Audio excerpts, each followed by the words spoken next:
Hey, Bob Coppedge, CEO Simplex-IT, Crouch Geek, and all that. And this is my rant review of October because we are in November.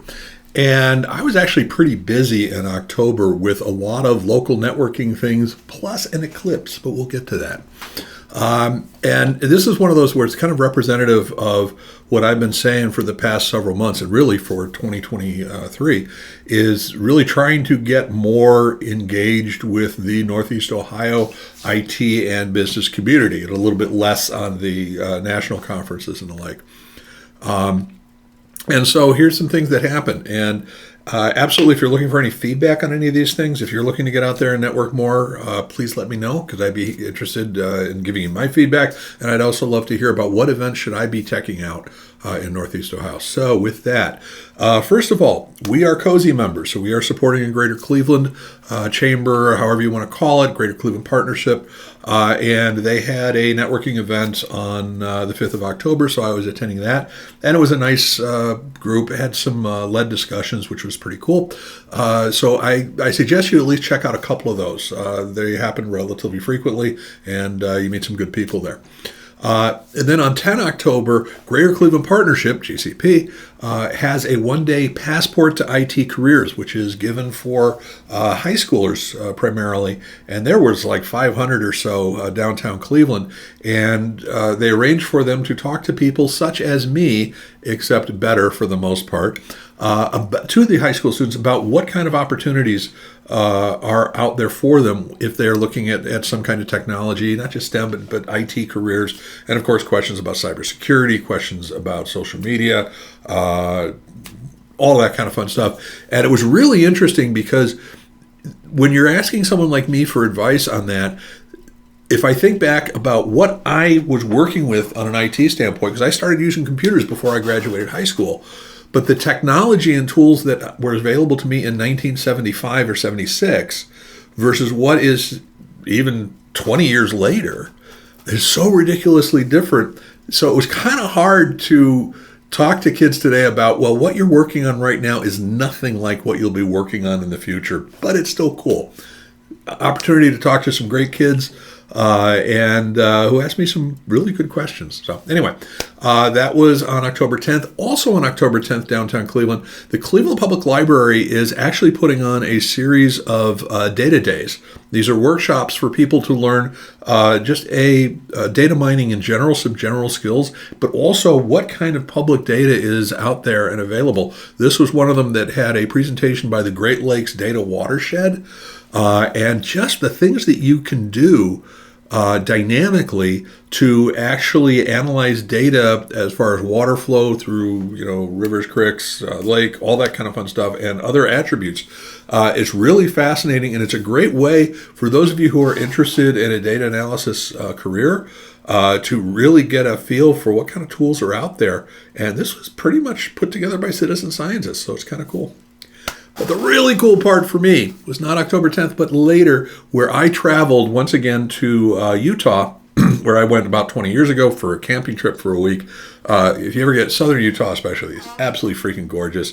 And it is so easy to find yourself alone, which I kind of enjoy that. Anyway, so I went there for about 4 or 5 days by myself to enjoy the annular eclipse. But I will let myself from Utah tell you more about that. So here's a clip I did real quickly.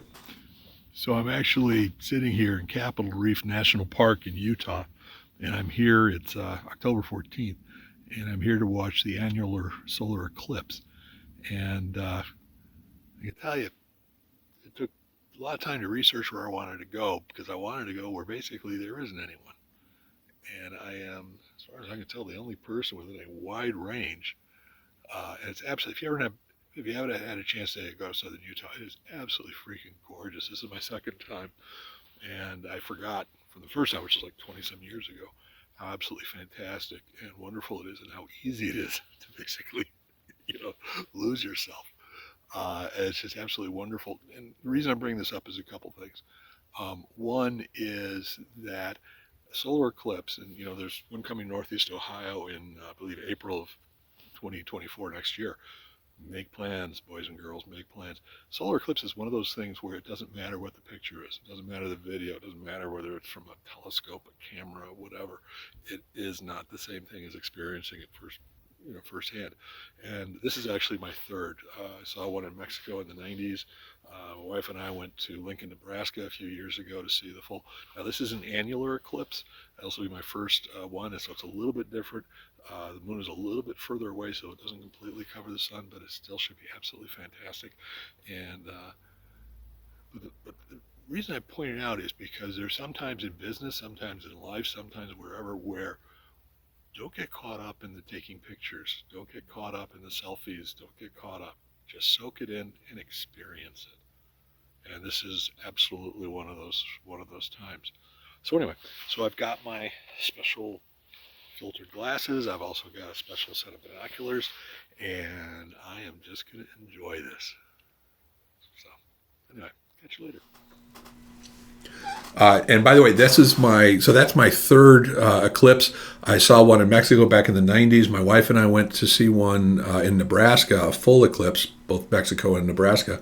And of course, in April of 24, Northeast Ohio and a whole band down through Texas and Mexico will see, weather permitting, a full solar eclipse.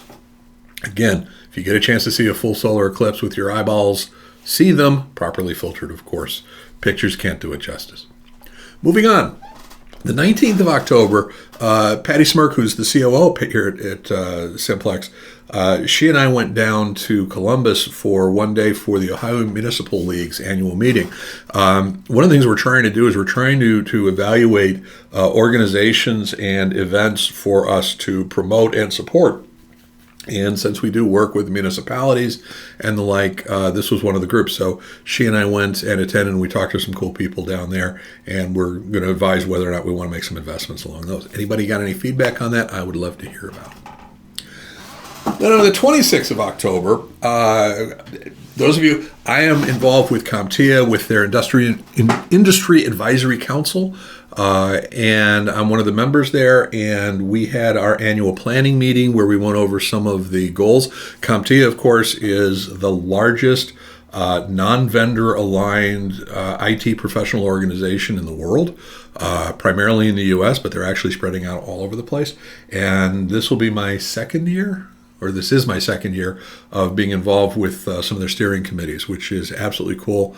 And we've put together some stuff that I think it's going to be great. CompTIA, for those of you who may think of it in terms of it has IT certifications, A+, Network Plus, so on and so forth. But they do a ton more, and they are horrible, absolutely horrible at really telling people all of the resources that are available, such as all of the, again, non-vendor aligned research and papers that have been written and you look for analysis or anything like that, and CompTIA probably has something that you're looking for. So did that. And then that evening, for those of you who know Simplex-IT for a while, we have always supported, well, for the past 4 or 5 years at least, supported one level or another, Cleveland Give Camp. And Cleveland Give Camp is an annual event where volunteers give up one of their weekends to to create usually websites, but program resources for nonprofits for free. So these nonprofits actually walk away with these websites, resources. I think it could be websites with commerce going on, websites with membership databases online, all of that kind of fun stuff. And they get the keys to the kingdom when they walk away.